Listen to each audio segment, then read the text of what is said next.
Welcome back to the New Life Recap, your weekly roundup of comings and goings on the New Life server. This week, people get cozy in other people's homes, our denizens delve into a different dimension, and we see a few different approaches to copper and water. Got it? Then let's go! Scott's having a fun time being a fun guy, and the audience seems to appreciate it too, considering all the fan art he's received. With so much support, he wants a proper place to display it all, so he dives into the caves to get the last blocks he needs to build a lovely art gallery. A little inconvenient not being able to teleport home anymore, but it's worth it in the end.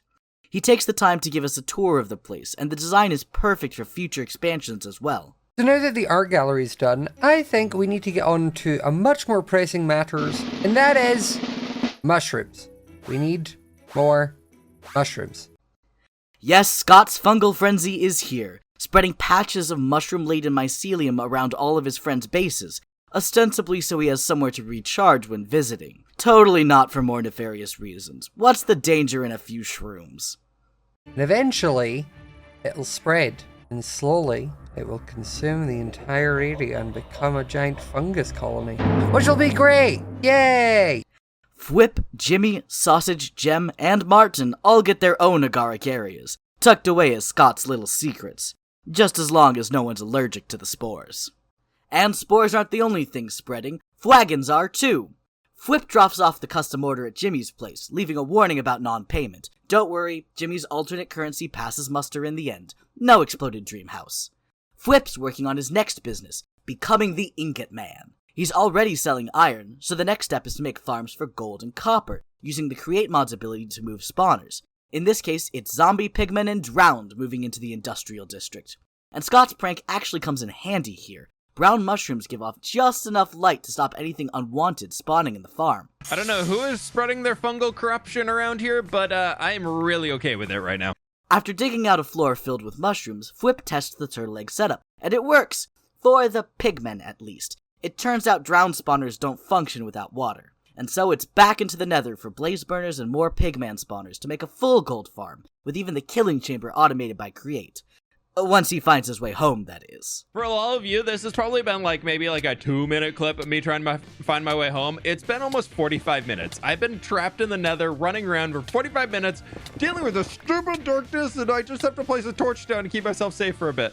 That's the fortress! With a short break to decorate and terraform for the next buildings, Fwip sets out to gather more drowned spawners for the newly separate copper farm. It's pretty easy dodging around inside the structure. Too good to be true. I can't move the drown. There's so many tridents. Give it. Swimming. I need air. I need air. No. No. No. No. You gotta be kidding me. Fwip is now a fairy, winged, glowing on command, and too small for fireworks or cold biomes. But at least he's got a heal, and sneaks around the heavy armor band with the auto-equip from his gravestone. He makes a second pass at a local waterlogged drowned farm, and it still doesn't work. Biome restrictions force him to move it out to the nearby river before something finally does. Just in time, he's got a call from Sausage to answer. With the opening of the portal last week, Sausage has been gathering a crew to tackle the Ender Dragon. And between a fairy, a mage, a phoenix, and a human, we think they've got this. Once they stop fighting about who goes in first. If I die, I'm out. Same. So, If I I die, might die of go old home. age by the time Catherine's ready to go in there. Go, Sausage, jump! All right, Go, Sausage, y'all you are can fly, lazy. jump. Oh, I don't like this. There's a little bobble loading in the platform, but thankfully wings keep you safe from the void.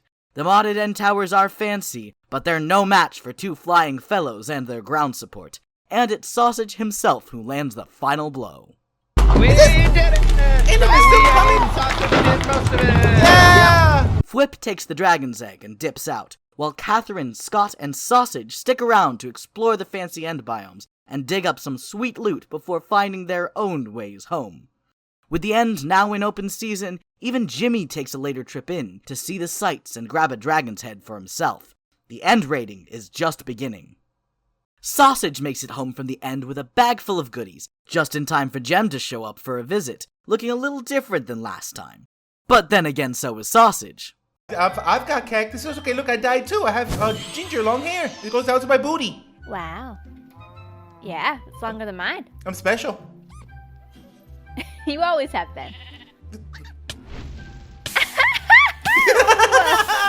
While her origin is hers to reveal next week, the Squishy Friends gem spawns are a bit of a giveaway, and Sausage is thankful for the free name tag generators in return for his spare cacti. Sausage's flagon is wasting away in a barrel, so first priority is building a garage to display it, with some extra space for future vehicles too. He decorates inside with steel shelves covered with knickknacks, and a cozy upstairs office to rest in. During a flyover, Sausage spots Scott's hidden patch of mushrooms tucked behind his barn. Base sharing, is it? This is Scott. It has to be. The fungal mage. It's really sweet. He wants a little bit of his home here in my home. You know what? I think we should return the favor. Let's bring some of my home to him. Sausage stops over at Scott's place, building some beautiful autumn trees with some of his end flora to add to the skyline. Instead of going home, Sausage heads back to a massive citadel he saw during his material gathering for the garage. He sets down a waystone, rolls up his sleeves, and heads inside. He's learned from his stint in Vegas, swooping in to grab the goodies and get out instead of tangoing with slime-mounted creepers and frog-faced skeletons. Modded dungeons are no place to mess around. Seems that's a lesson Joel and Dulla Dan might have needed, since he's gone looking for some Dulla danger. He takes his shot at tackling Vegas, ready to try his luck and return for the jackpot. Unfortunately for him, the house always wins. Then getting overly confident and rushing down all of these mobs here for some reason, thinking, I'm sick at Minecraft, of course I can defeat these guys with these rocket crossbows. No! I thought Dulladan is not as strong as I thought. Goodbye, Dulladan. Meet Kindlyn, the lovely old man with a silent G at the end. Tending to the fire has given this kindling immunity to fire and a heat-based health system. When he's fired up, he's fast and healthy, but the cold and wet put him right back out. He does get to live out every kid's childhood dream of eating lava, with no volcanologist to tell him no. Lynn heads back to Vegas, wondering what dear old Dulladan was thinking. Why did I think I could do this, man? Old man Lynn is a lot safer, even wears a rubber ring when there's no water around. He does eventually get Dan's things and brings them home, but the living quarters are a bit young for him. An old man deserves to enjoy retirement and a snack, so Lynn heads down into the mines for a bit of coal and some kind words for the viewers. You like to cook, and that is good. You eat food that you like, and that is okay. With all the cottagecore materials one could want, this old man, he builds one, complete with classically eye-searing wallpaper. It's cozy, but a bit lonely, so Lynn finds a village and tames himself a calico cat named Albert. Wonder if he knows how rare a male calico is, especially one with heterochromia. Albert's quite the find. For a little more company, he stops by sweet little Jimmy's place, who continues to be baffled by the old man even as he's grateful for a gifted fishing rod. With joy spread to others, Lynn ends the day with a little joy for himself, putting up more fan art in the gallery. From the warm old man, we turn to the cool penguin himself, Cold Guy Jimmy. Martin's already built the underground ice road connecting the Dreamland and the Dollop, but it turns out that both of their speedy slides only work in certain biomes, which is a bit of a damper. Still, secret tunnels are always fun. Jimmy's got his own building projects to crack in on. Lampposts, a fountain, and a swimming pool. The lampposts are a good enough for now design, the fountain is an excuse to expand further outwards, and the pool is both shaded and sunny for your swim day preference. After a visit to his neighbors and a brief foray into the end, Jimmy comes home to find someone sneaking mushrooms into the Dreamland. Since two can play at that game, he invites himself onto Scott's Major's land, because the only thing better than one holiday home is two. Jimmy's holiday home. So now I've got 2 holiday homes, which is obviously so great, because sometimes in Dreamland gets a little bit too hot and I need to go back to somewhere a little bit colder, because if you didn't know, I'm a penguin. Still, nowhere's better than the real home, so Jimmy connects the new additions to the rest of his base, adding a few paths and patios, and asks for advice from the community to make it truly a land of dreams. We're here to help, Cold Guy. Asking for help sounds like a great idea to Pearl, especially since it's back to the Nether this week. She's gotta go back and finally find a fortress, but this time, she's not planning to go it alone. Oh, okay. Oh, this is very strange. Oh my gosh. We just met, but how much do you trust me? Oh, well, it's I've got some lava fire resistance, so it's okay. Dive in. Ow. Owie. Stacy Plays the Strider is happy to pick her up, and they make their way through the Nether and into the fortress using a map. There's plenty of blazes around to farm, and they both make it home unscathed and richer for it, although there's a few close calls for both of them when the wither skeletons get involved. Oh, watch out! Don't get hit again. Pearl? Pearl? You okay? Pearl. Okay, No! I'm sorry, I was useless in that. Oh, Pearl. I was useless in that. Back to Home Sweet Home, including a fancy new entryway into said home. Her place uses a lot of mud blocks, and working with water is risky business for a copper golem, so Pearl builds a create mod machine to do all the mud making for her. It's a sweet and speedy machine and an eye-catching build, which means it's perfect to turn into a shop, selling those spare mud blocks and some redstone as well. No farm for that, just her own abilities. Warning. The following section and the video it covers deal with discussion and depiction of suicide in Minecraft. If this content disturbs you, then we thank you now for watching. Viewer discretion is advised.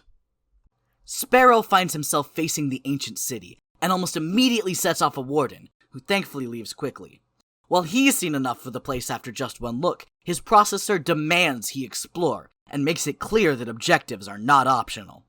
Reluctantly, Sparrow continues to sneak around the ruins, clearing out the chests. He finds a massive gate full of redstone contraptions, but immediately summons several wardens, and his panic is strong enough to override the objective and run back to safety.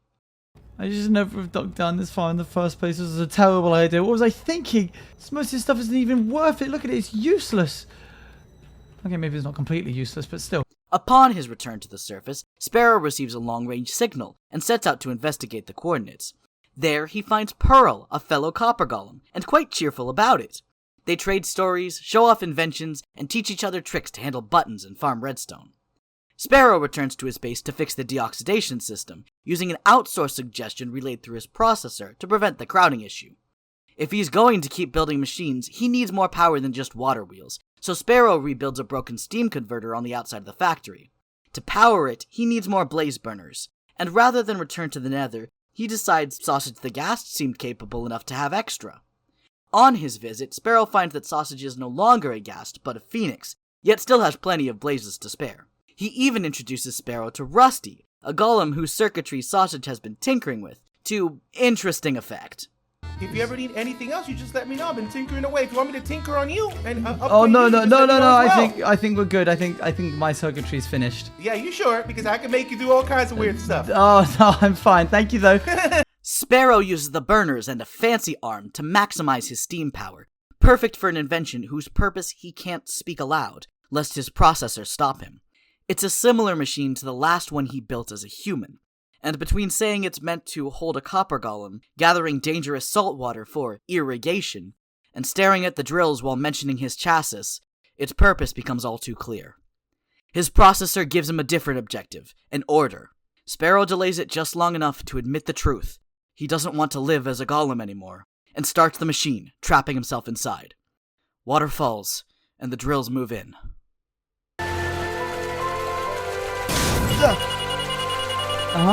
Yep. That's fine.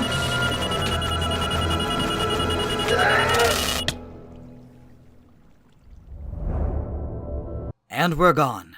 That wraps up the week here on New Life Recap.